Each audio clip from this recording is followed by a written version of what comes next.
Donc Thierry Baudin-Hulin, et quand tu envoies des mails, c'est marqué tbh à l'œilébloui.fr. Et on a échangé comme ça, et un jour je reçois ce mail proposant une collection de 53 livres sur ou en lien avec Georges Perec, signés par 53 auteurs, les livres devant faire 53 pages. Tu reçois un mail comme ça, tu te dis, mais qu'est-ce que c'est ce truc? C'est infaisable, en même temps, 6 mois je faisais 53 pages, c'est quoi? Et avant même d'avoir réfléchi, je crois qu'il y a le mail réponse qui est parti en disant c'est trop fou ce truc, évidemment je dis oui. Et maintenant qu'on se connaît un tout petit peu plus, donc là le projet c'est parti, on se retrouve nous aujourd'hui pour parler de espèce d'espace, corriger ma propre version, mes notes sur espèce d'espace que je t'ai proposé, et puis c'est parti comme ça. Et dans les 3 premiers textes qui sortent, alors on a un inédit de Georges Perec, un inédit partiel sur 50 choses à faire avant de mourir. Et on a Trajet Perec, où moi j'ai découvert qui était le gars qui me faisait cette proposition-là. Et peut-être c'est de ça que j'avais envie de parler, c'est-à-dire que dans ce jeu avec Perec, eh bien toi tu t'avances et on te voit toujours en filigrane toi-même. Une image que j'ai beaucoup aimée, par exemple, c'est l'enfant de 11 ans qui, avec ses frères ou cousins, a lancé des cahiers bleus. Qui c'est ce gamin dont tu nous parles à l'époque? C'est un gamin de 10 ans à Paris qui connaît rien de la littérature, hein, mais qui est déjà attiré par l'objet imprimé, bien provoqué aussi par le frère juste aîné, enfin juste au-dessus de lui, Vincent, qui dessine beaucoup et qui commence lui à faire des petits fanzines dessinés, qui nous les présente. Et puis un jour on a cette idée, moi j'écris un petit peu, à 10 ans je commence à écrire, j'ai reçu une machine à écrire. Oui, on t'a offert une machine à écrire. Ouais, on m'a offert une machine à écrire. Ma marraine m'a fait le plus beau cadeau qu'elle m'ait jamais fait, c'est une machine à écrire. Je sais pas si c'est moi qui l'ai demandé, c'est probablement. Je me souviens, j'étais en 6e et j'étais très fier d'avoir une machine à écrire, une Olympia. Olympia, clac, clac, et avec 2 doigts, on commence à appuyer. Aujourd'hui, quand on sait comment on utilise les claviers, c'est assez surprenant. Et puis moi, déjà, l'idée, c'est de la mise en forme de page, quoi, que ce soit une page, et puis ensemble, pas comment l'idée est venue, on se décide de se faire des petits, alors on est 3 frères, hein, il y a un frère plus jeune aussi, on se fait des petits journaux, je veux dire, et chaque journal qu'on crée nous-mêmes a que 2 lecteurs, les 2 frères, et on se fait chacun. Mon petit frère va vite arrêter, et puis avec mon frère Vincent, on va continuer un peu plus. Lui continue ses dessins, et puis moi je crée le triangle bleu. Alors me demande pas pourquoi triangle bleu. Et puis surtout, dans ce triangle bleu, il y a un rédacteur en chef. C'est un vrai journal, quoi. Une vraie revue. Et le rédacteur en chef, tiens-toi bien, tu as eu cette surprise-là. Et moi, aujourd'hui, ça me hante. Il s'appelle WW. Ça ne s'invente pas. J'ai des preuves à l'appui. Mon rédacteur en chef s'appelle WW. Alors, autant vous dire qu'il n'y a pas de littérature à la maison, que je connaissais évidemment pas Georges Perec, que Georges Perec avait commencé à écrire WW dans la quinzaine littéraire dans les années 70, j'ai pas les dates exactes là en tête. Donc moi je suis dans les années 72 là, mais évidemment j'ai jamais eu accès à ça. Et W au souvenir d'enfance sortira en 1975, donc 3 ans plus tard. Et bien c'est peut-être le point de départ, tu as raison d'insister là-dessus, c'est peut-être le point de départ justement du pourquoi aujourd'hui Perec me hante tant. J'ai découvert Perec plus tard, après quand j'avais 18-20 ans, et j'avais oublié cette histoire de WW, c'est bien plus tard que ça m'est revenu. Aujourd'hui je voudrais creuser pourquoi justement ce gamin de 10 ans dont tu parles, 10-11 ans, a appelé son rédacteur en chef WW, et c'est ça que je vais essayer de comprendre peut-être. Ouais. Et pour moi, c'est des passerelles très étranges avec Lovecraft et sa première machine à écrire. À l'âge de 16 ans, un petit journal aussi vendu aux voisins et tout ça. Et ces pratiques de courrier avec 3 carbones et où il circule comme ça. Après, l'autre image là, qui surgit dans ton trajet Georges Perec, on est à Rouen, à l'école normale. Je ne sais pas si ça s'appelait déjà les IUFM, Institut de formation maths. Non, ça s'appelait l'école normale d'Institut. Donc tout d'un coup, qu'est-ce que tu viens faire à Rouen? Tu es instituteur, tu vas devenir instituteur, et au bout de l'année, tu arrêtes, et en même temps, c'est l'année où tu nous dis que tu as croisé pour de vrai Georges Perec. Ouais, il n'y a pas de hasard. Hein. J'ai l'impression que justement c'est une suite de non-hasards qui se succèdent. Ouais, je fais l'école normale d'Institut. L'année que je ferai à Rouen, autant elle est riche en termes personnels. Beaucoup de découvertes, mais les études pour être instituteur ne m'intéressent pas. Et en fait, j'avais envie de faire des études approfondies. Et je ferai des études de lettres en fait l'année suivante à Paris. Mais cette année à Rouen, ouais, il y a plusieurs choses. Il n'y a pas que la rencontre. Enfin, la rencontre. Je vois Perec dans une table ronde consacrée à Queneau, organisée par la bibliothèque de Rouen. Non, il y a surtout deux profs à l'époque qui m'apprennent tout qui me disent que la littérature c'est autre chose que ce qu'on m'a appris à l'école, quoi. Et je dis dans Trajet Perec, voilà, moi la littérature, l'histoire littéraire s'arrêtait à Sartre et Camus. Puis en fait, ils m'apprennent tout ce qui se passe après Sartre et Camus, quoi. Et toute la réflexion sur le structuralisme, sur le travail sur la langue, la linguistique, etc. Enfin, ils m'apprennent tout ça. Et ils m'apprennent aussi, voilà, ils me font découvrir d'autres auteurs. Et ils me font découvrir l'Oulipo, par exemple, que je n'avais jamais entendu parler d'Oulipo à l'école, quoi. Voilà. On est dans les années 80. Et l'Oulipo, et puis dans l'Oulipo, quelqu'un se dégage tout de suite, hein, c'est Georges Perec, et là du coup, cette histoire de la disparition, là, du livre sans eux, machin truc, les jeux, quoi. Les jeux. Et puis la lecture de La vie et mode d'emploi, à cette époque-là, j'ai 18 ans, je lis La vie et mode d'emploi, on est en 82, on est en 84 plutôt. Donc en fait, je lis La vie et mode d'emploi, Perec vivant. Perec vivant en fait. Alors en fait, on est en 80 en fait. 2 ans avant sa mort, je lis La vie et mode d'emploi, ça y est, ça me revient. Et il meurt 2 ans plus tard. Du coup, sa mort 2 ans plus tard, parce que tellement je suis fasciné par La vie et mode d'emploi, qui m'ouvre les portes de la littérature, hein, La vie et mode d'emploi. C'est clair. Sa mort pour moi, et je crois que aucun autre écrivain m'a fait cet effet-là, me bouleverse complètement, quoi. Je suis pas bien. Je collectionne même les articles de presse. Je crois que c'est le seul écrivain pour qui j'ai collectionné les articles de presse au moment de sa mort, que j'ai conservé encore. Bref, il se passe quelque chose là. Ce qui fait que le projet là maintenant, il a donc 40 ans d'histoire. Et à la Sorbonne, donc apparemment, tu es le premier à consacrer un mémoire de master à la vie mode d'emploi. Alors la vie mode d'emploi, oui, parce que je pense qu'il y a eu quelques mémoires sur les choses et notamment. Et je dis bien à la Sorbonne, parce qu'au même moment, à Toulouse, dans cette même année, il y a un universitaire qui s'appelle Bernard Magnier, qui est le premier grand universitaire à s'intéresser à l'œuvre de Perec, et à y plonger dedans, et à découvrir plein de choses, et avoir accès à des documents même qui n'existaient pas, donc cahier des charges de la vie mode d'emploi d'ailleurs. Et lui commence à écrire des choses sur l'intertextualité, au FIF. Voilà. Et là, il y a beaucoup d'étudiants qui commencent à travailler dessus, mais à la Sorbonne, effectivement, il n'y a aucun prof qui veut accepter véritablement mon travail que je veux faire sur la vie mode d'emploi. J'écris beaucoup de poésie à l'époque, donc j'écris quelques poèmes dans des revues de poésie, ou des revues de poésie me demandent quelques textes, enfin bref, mais c'est tout. Enfin, c'est plus mon rapport à la poésie à l'époque qui est important plutôt que la fiction d'ailleurs, plutôt que le roman, même si je m'intéresse beaucoup à Flaubert aussi. Alors, Rouen est pas anodin dans cette histoire de mon amour pour Flaubert. Mais non, la poésie surtout, mais pas tellement vouloir faire des petits journaux. Alors si, j'en ai fait plein, depuis mes 11 ans, j'en ai fait plein. Et surtout, je commence à écrire des recueils de mes propres poèmes. Je mets en page mes propres, que j'ai tout jeté d'ailleurs depuis. C'est des milliers de pages que j'ai dû jeter. Mais cette question de la mise en page est déjà présente. Ouais, parce que j'ai toujours ma machine à écrire. J'ai toujours ma machine à écrire, elle ne me quitte pas, et j'ai fait beaucoup de choses avec. Plus tard, quand les ordinateurs arriveront, j'aurai les premiers Atari, des trucs comme ça, je les aurai, quoi.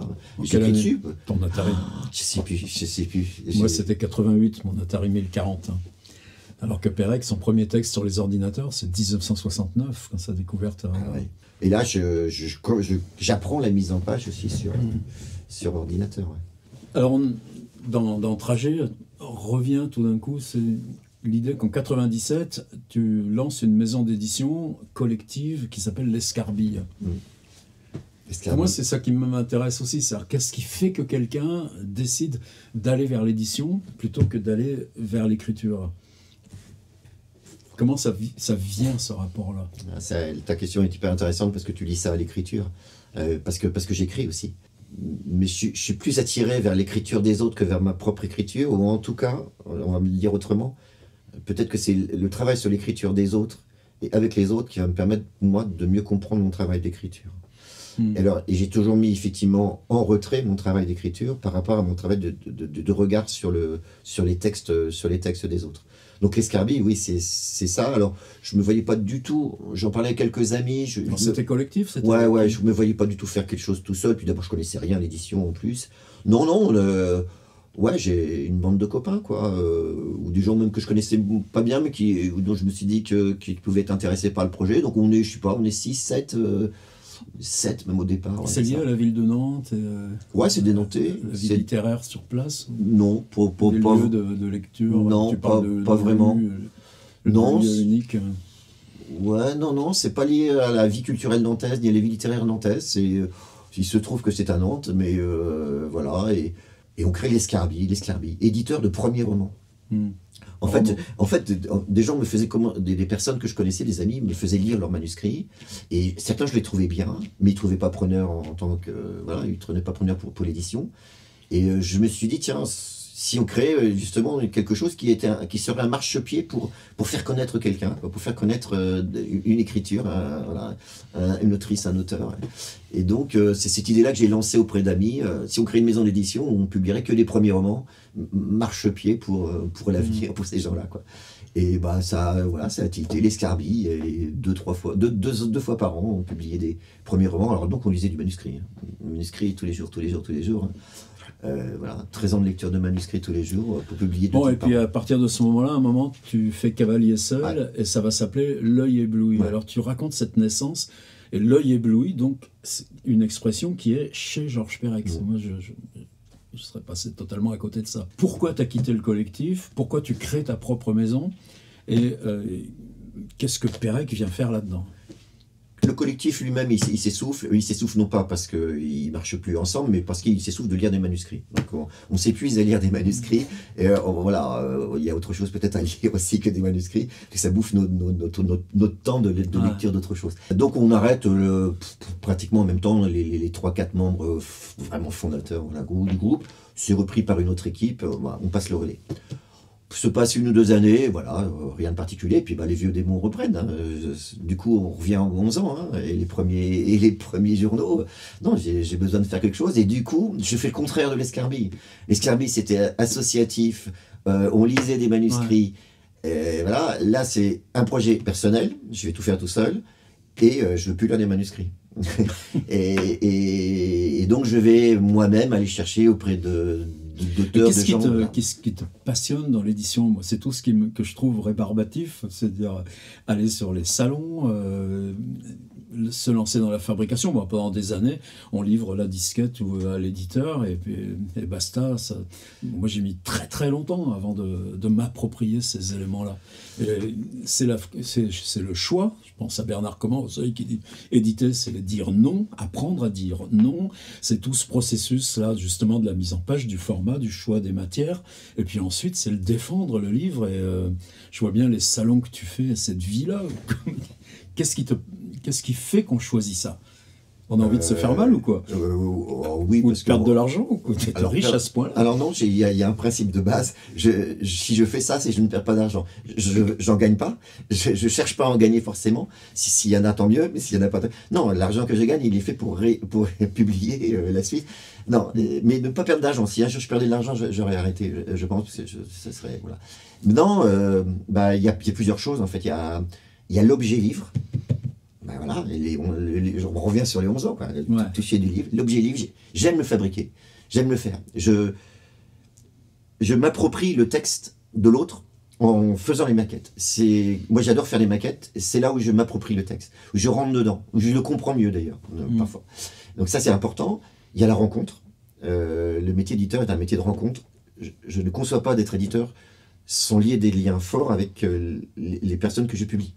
Au point d'être levé à 6h ce matin pour faire 2 heures de train et venir me voir. C'est exactement ce que j'allais te dire. Je suis ravi de cette journée aujourd'hui. On va travailler sur ton texte qui est déjà bien abouti. Donc on n'a pas trop de crainte à avoir, mais c'est un véritable plaisir d'échanger avec toi sur ton texte. Voilà. Et ça va être ça. Et puis la rencontre, elle ne va pas se limiter à aujourd'hui. Je sais qu'elle aura aussi des continuités. Donc moi, c'est cette rencontre-là qui m'intéresse. Et j'adore ce lien-là, à la création, avec quelqu'un d'autre. Voilà, je suis pas tout seul avec l'écriture, quoi, avec le texte, avec la littérature. Alors cette expression de Pérec, l'œil ébloui, c'est dans une préface très obscure, à présentation d'une artiste dont même là, j'arrive pas à mémoriser le nom. C'est une artiste... Comment s'est fait ce truc de tenir dans ses... Ah, l'œil ébloui. C'est une artiste américaine qui s'appelle Cushy White, qui voilà, photographe avant tout, et qui, dans l'œil ébloui, a photographié des trompe-l'œil urbains, monumentaux.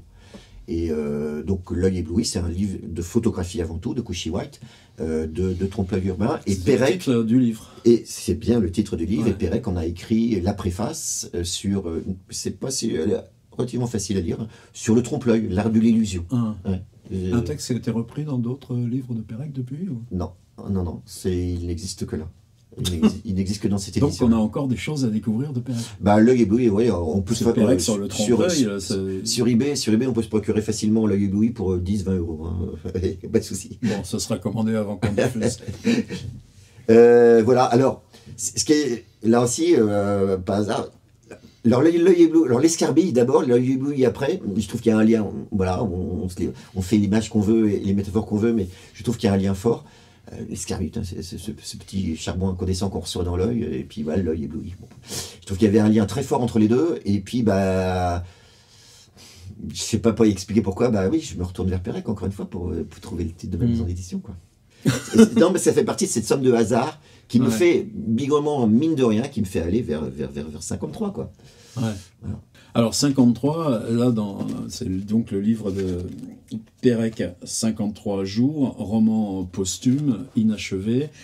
Ce 53, alors tu t'amuses, toi, à nous dire, est-ce que Stendhal a écrit en 52 jours ou en 53 jours? Est-ce qu'il a fini après minuit? Évidemment, c'est un monument de l'histoire littéraire que le petit Stendhal, qui était grand comme ça, arpentant la pièce, mais venant de passer des années à traduire ses chroniques italiennes, donc tout lesté de sa matière, avec un secrétaire, comme fera Artaud, comme feront plein d'autres, et dictant chaque jour, en faisant des allers-retours dans cette pièce, ce qui devient pour nous un livre, waouh, La Chartreuse de Parme. Moi je l'ai reçu en 4e, j'ai eu Le Rouge et le Noir. En 3e, c'est moi qui ai demandé La Chartreuse pour avoir une suite, quoi. Et depuis, je crois que j'ai jamais un an sans que je relise soit Le Rouge et le Noir, soit La Chartreuse. Et évidemment, pour nous, ça fait... Et Pérec, pour moi, c'est bizarre, j'ai jamais trop compris ce rapport-là de Pérec à la Chartreuse. Par exemple, Kafka, quand il vient à Paris, avec Max Brod et un autre copain, en plus, il va être obligé, il a des furons qu'il ne supporte pas, les autres vont être obligés de le renvoyer à Prague très vite. Il s'achète, la première chose qu'il fait à Paris, c'est de s'acheter La Chartreuse de Parme en français, alors qu'il ne lit pas du tout le français. Et donc Pérec nous laisse ce défi d'écrire un livre en 53 jours, peut-être 52 si on passe minuit. Et toi, là, il y a une période où tu joues dans ce livre à dire... alors moi, je suis né le 22-5-53, mais toi, tu parles du 05-3-53-53-53, et tu retombes sur la mort de Staline, et il y a ces jeux de numérologie. Or, la numérologie, chez Pérec, c'est aussi totalement... essentiel. Et donc cette obsession 53 est venue avant le projet, ou c'est le projet qui a fait naître l'obsession pour 53 ? C'est un peu le projet qui a fait naître l'obsession du 53. Parce qu'en fait, voilà, une fois que je me suis lancé dans le projet, effectivement, je n'ai vu que... C'est quoi la toute première intuition du 53 53 livres, 53 auteurs et 53 des livres de 53 pages. Et bien, là aussi, tiens, c'est marrant, parce que du coup, notre interview, elle fait rappeler des souvenirs, et moi, ça me fait avancer aussi sur toute l'explication de tout ça. Mais là encore, j'ai 20 ans, et j'ai déjà l'idée de faire une collection de 43 livres, de 43 pages. Ah. Je te jure, 20 ans. Et j'écris, moi, un livre de... Alors, je crois que je sais plus si du coup c'est 43 aussi, c'est un petit peu moins, mais à un moment, j'écris un livre où je dis rien, si ce n'est que je veux faire un livre où il y a 32 pages. Et je dis que je fais un livre de 32 pages. Et je passe mon temps à dire que je fais un livre de 32 pages. Donc, c'est cette obsession un petit peu de la contrainte... Ça, c'est la période Sorbonne, tu parles ? Ben oui, du coup, un petit peu après, maintenant, un petit peu après. Mais il y a toujours cette obsession, effectivement, de la contrainte de la forme du livre, l'espace du livre. Et après, j'ai dit, ben c'est Pérec, voilà, je lis les deux, Pérec 53, alors je parle évidemment de 53 jours. Et puis, et puis du coup, alors je ne suis pas le premier à voir qu'il y a déjà un rapport entre 53 et Pérec, la vie même de Pérec ou l'œuvre de Pérec. Il y a quelques chiffres emblématiques hein, dans l'œuvre de Pérec. Le 53 n'est pas le chiffre principal. On trouve le 73. Tu parles du jeu avec les 11, par exemple. C'est ça, les 11, les 73, les 37, tout ça, c'est des chiffres emblématiques dans l'œuvre de Pérec. Là, certains ont déjà repéré le 53. Je pense que je vais un peu plus loin dans Trajet Pérec. Et notamment cette histoire, effectivement... Pérec est mort un 3 mars et il est né un 7 mars. Qu'est-ce qui se passe entre les deux, entre le 3 mars et le 7 mars quoi. Ben, on a le 5 mars. Quoi. Voilà.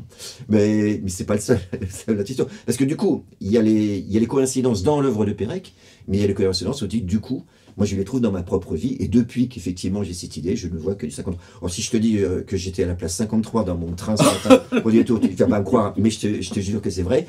Mais j'étais dans la voie 52 à la gare de Nantes.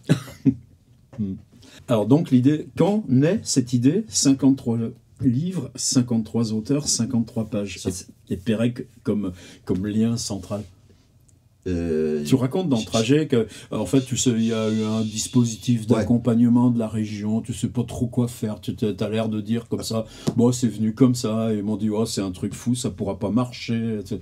Bon, ça c'est un peu l'aspect fictionnel de Trajet Pérec, parce qu'en faisant cet accompagnement collectif et finalement pour avancer dans mon projet, bon, l'idée quand même était quand même bien avancée. Je sais pas, en fait ce que je disais tout à l'heure quand on buvait notre café, je sais pas d'où viennent les idées et c'est très difficile de dire à quel moment précis finalement je dis allez j'y vais, ça va être ça, je sais pas. Chez moi le comprendre, il y a peut-être que des petites séances un petit peu d'intro à faire, mais non, je sais pas. Mais je sais que j'ai envie d'y aller et que j'ai envie de foncer dans ce truc-là. Alors, j'ai pas regardé les dates, mais moi, je crois que ça fait déjà pas loin de 2 ans qu'on discute. Après, tu relançais. Moi, je me sentais pas forcément prêt. Pour moi, il y avait un autre enjeu, puisque maintenant, mon vocabulaire, c'est ce machin-là. Et se dire, est-ce que je reprends là le clavier pour livre et espèce d'espace. C'est vrai que pour moi, je l'ai lu en 80, donc là aussi au moment de la mort de Pérec. Pour moi, c'est un livre héritage. Puis là, on parle de toi, on parle pas de moi. Mais moi, mon premier livre paraît en 82. Qu'est-ce que j'aurais aimé l'offrir à Pérec? Il était déjà présent, y compris par des connaissances communes auparavant. J'ai pas vu Pérec, mais je me souviens la première fois, moi, c'était au Havre, où j'ai vu Jacques Roubaud, et puis où les livres devenaient des visages, devenaient des hommes. Puis tout d'un coup, celui-là, hop là, s'évanouit. Et à un moment donné... Et c'est là où je pense que je te remercie aussi parce que tu as été très doux. Mais allez, hop, c'était rompre, quitter ce bureau. C'était l'hiver dernier en Auvergne. Il faisait un temps, il y a du vent partout. Et ça a été 15 jours globalement pour le premier jet. Et ce côté-là, on ouvre la trappe Pérec et on y va, quel plaisir. Et là, à l'époque, il n'était pas du tout question de quand ça paraîtrait, tout ça. Là, maintenant, j'ai quelques confidences sur qui va nous rejoindre dans le projet. J'ai des gens qui me sont proches, qui vont être là, et tu me fais l'honneur d'être dans la première salve, printemps 2000, donc d'ici quelques mois, avec donc cet inédit de Pérec, en tout cas d'un texte qui n'a pas été présenté comme ça, avec Jacques Bins dans l'équipe. Ton trajet Pérec, et là j'assume complètement, et donc le mien, merci. C'est pas, allez, Savelli, Claro, Antonin Crène, ça suivra dans pas loin. Se dire, t'es éditeur et t'es auteur, et en fait tu nous prends dans ta machine. C'est-à-dire tu fais un livre qui s'appelle Trajet Pérec, où tu nous dis comment tu nous pièges dans ta toile d'araignée là. C'est quelque part, aidez-moi à comprendre Pérec et aidez-moi à comprendre pourquoi je suis fasciné par lui. Moi, je sais qu'il a une importance pour vous. Alors, on pourra en reparler de ce que je savais de toi par rapport à Pérec. Mais je sais qu'il a une importance pour vous. Dites-moi pourquoi, dites-moi quelle est cette importance. Et moi, au bout de les 53 livres, je vais les faire en Si j'en sors 6 par an, 6 fois 9, 54, ça me mène pendant 9 ans, 10 ans. Peut-être qu'au bout de 9 ans, 10 ans, j'aurai une vision un peu plus précise du pourquoi je suis fasciné par lui. Et peut-être que d'ailleurs, mon Pérec, je le dis un peu dans le trajet Pérec, peut-être que mon Pérec, ça sera peut-être le 52e ou le 53e. C'est-à-dire, ça y est, je peux l'écrire enfin, quoi. Après avoir travaillé avec d'autres, parce que j'ai besoin des autres. Alors ça, c'est dans ma vie aussi, hein, c'est pas qu'en littérature. Moi, j'ai besoin d'être accompagné dans ma vie pour comprendre qui je suis. Et donc là, dans la littérature, comprendre pourquoi. Pourquoi la littérature, pourquoi l'écriture, pourquoi Pérec. Alors moi, je considère les gens de l'Oulipo comme des amis proches, même si je n'ai jamais appartenu à l'Oulipo et même si les contacts sont très épisodiques. Mais enfin, Hervé Letellier, Paul Fournel, là peut-être le plus de proximité, Marcel Benabou évidemment, des gens de grande confiance. Jacques Roubaud, on va en reparler. Pour moi, et Paul Fournel te répond, on a déjà tout écrit sur Pérec. Et en même temps, c'est vrai qu'aussi, nous, le besoin d'outils théoriques, moi, je t'ai envoyé des notes sur Espèce d'espace, je considère ça comme un essai par fragment, et tu disais, moi, je veux de la fiction, je veux du littéraire sur Pérec, et là, qu'est-ce que c'est cet espace que tu ouvres entre fiction et tout ça, et se dire, j'ai pas envie qu'on fasse de la théorie sur Pérec, et c'est quoi la réponse à Paul Fournel, là ? Donc, ouais, Paul Fournel a dit, effectivement, il pense avoir connu. Il dit aussi, pour terminer sur Fournel, il dit aussi, c'est pas inintéressant, il dit, mais ton projet arrive soit trop tard, soit trop tôt. Alors, il fait la comparaison avec le travail sur Queneau, où il dit que sur Queneau, parfois, voilà, il y a eu beaucoup de littérature, et puis il y a eu des vagues un peu plus descendantes, et puis à un moment, il y a des périodes où on s'intéresse plus à un écrivain. Et il dit que Pérec, effectivement, s'est déjà beaucoup intéressé à lui, qui a peut-être plus grand-chose à dire, ce avec quoi je ne suis pas tout à fait d'accord, et il dit, mais ça va probablement repartir à un moment ou à un autre, et peut-être que tu viens en cours. Bon, ça c'est juste un clin d'œil, mais c'est pas très grave. Benabou était, lui, bon, peut-être, mais c'est normal, c'est les premiers Oulipiens, et c'est normal qu'aujourd'hui, voilà, il rentre plus fortement dans ce qui se fait ou ce qui se pense sur Pérec. En tout cas, il pense effectivement que tout quasiment a déjà été dit, et je peux bien comprendre leur réflexion. Non, alors c'est pas de la fiction forcément que je cherche. Je dis pas que je cherche de la littérature. Je cherche de la création. C'est la créativité que je veux, parce que je suis persuadé. Alors, je ne sais pas si c'est plus qu'une autre, hein, écrivain, mais Pérec favorise la créativité. Et moi, je veux savoir, alors, je cherche pas la créativité proprement oulipienne, c'est pas ça qui m'intéresse. Pas le travail universitaire, parce que c'est la création aussi, l'universitaire, parce que déjà, effectivement, beaucoup de choses ont été faites au niveau universitaire. Donc, c'est pas ces deux voies-là qui m'intéressent, c'est plus la voie du lecteur, du rapport que le lecteur a avec l'œuvre de Pérec. Et ce rapport-là, c'est pas de me dire simplement un témoignage, mais c'est par la création qu'on va me dire quel est ce rapport intime qu'on a à l'œuvre de Pérec. Je vais travailler... il y a un projet, je ne sais pas s'il ira au bout, je vais travailler l'année prochaine avec une classe de 3e, de collégiens, à qui on fait lire W ou le souvenir d'enfance. Pour l'instant, dans le projet, c'est justement comment un gamin de 15 ans aujourd'hui, comment une gamine de 15 ans s'approprie la lecture de W ou le souvenir d'enfance. Et ça, je trouve ça passionnant. Et on est en 2024. Voilà. Donc, tout n'a pas été dit. Il y a encore aujourd'hui des collégiennes d'aujourd'hui qui lisent en Pérec. Et qui Pérec, il est bien inscrit dans les programmes scolaires. Et ben, moi, c'est quoi? Comment ils le perçoivent, le Pérec de W ou le souvenir d'enfance? Ben, ça m'intéresse bigrement. Pour moi, la figure de Jacques Roubaud est un autre statut, puisque pour moi, leur relation n'était pas forcément si proche, mais Jacques Roubaud répond ou continue ou prolonge ou crée un après-Pérec qui est encore Pérec écrivant. Je pense à son livre sur la forme d'une ville où toutes les approches de Paris sont construites sur des protocoles, et ces protocoles renvoyant à lieu. Mais je me suis mis à rêver de qu'est-ce que seraient les 53 questions qu'on pourrait poser à Jacques Roubaud sur Pérec. Et si on est 53 auteurs, peut-être moi je le pose publiquement là, si on se mettait ensemble pour envoyer chacun une question à Jacques Roubaud, ça ferait un drôle de livre, ça. Et ben, c'est ce genre d'idée qui m'intéresse dans la collection. Je la prends. Oui, pourquoi pas. Voilà, présentation faite, donc les premiers livres, début, vas-y. Non, bah, tu n'as pas donné le titre de ton livre, parce que c'est là-dessus qu'on va bosser maintenant.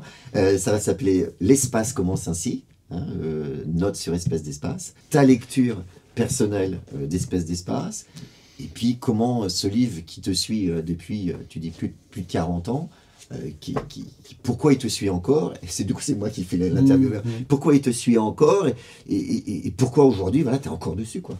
Alors je vais vous dire ce qu'on a à régler au bras de fer, ou peut-être au dé, je ne sais pas comment on va décider.